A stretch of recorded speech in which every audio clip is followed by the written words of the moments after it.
بسم اللہ الرحمن الرحیم۔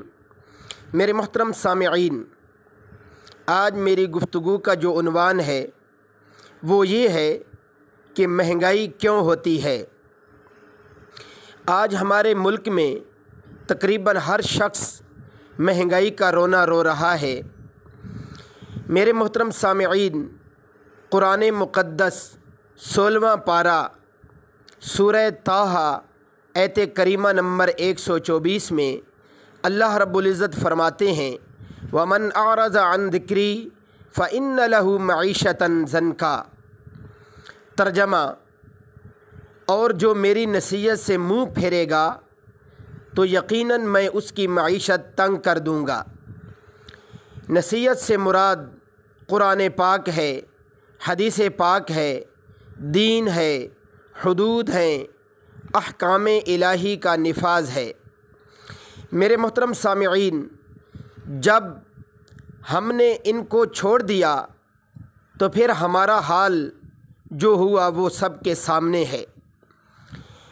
ہر طرف سے ہم پریشان ہیں، معیشت ہمارے اوپر تنگ کر دی گئی ہے، غریب بندہ غریب سے غریب ہوتا جا رہا ہے، اور کتنے لوگ خودکشیاں کر رہے ہیں، کتنے لوگ بھوکے سو رہے ہیں، حالات دن بدن خراب ہوتے جا رہے ہیں۔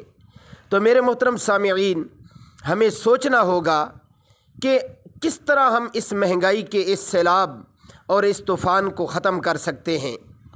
میرے محترم سامعین، حکومتوں کے بدلنے سے مہنگائی کم نہیں ہوگی۔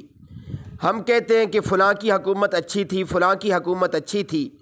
حقیقت بات یہ ہے کہ ہم خود ہی اچھے نہیں ہیں۔ تو اب ہمیں کرنا کیا ہے؟ کرنے کا کام یہ ہے کہ انفرادی اور اجتماعی طور پر ہمیں توبہ کرنی ہوگی، ہمیں خود کو بدلنا ہوگا۔ جب تک ہم خود نہیں بدلیں گے اس وقت تک ہمارے حالات نہیں بدل سکیں گے۔ اس لیے میرے محترم سامعین، اپنے اندر اور اپنے معاشرے میں اللہ کے احکام، حضور پاک صلی اللہ علیہ وآلہ وسلم کی مبارک سنتوں کا رواج کرنا ہوگا۔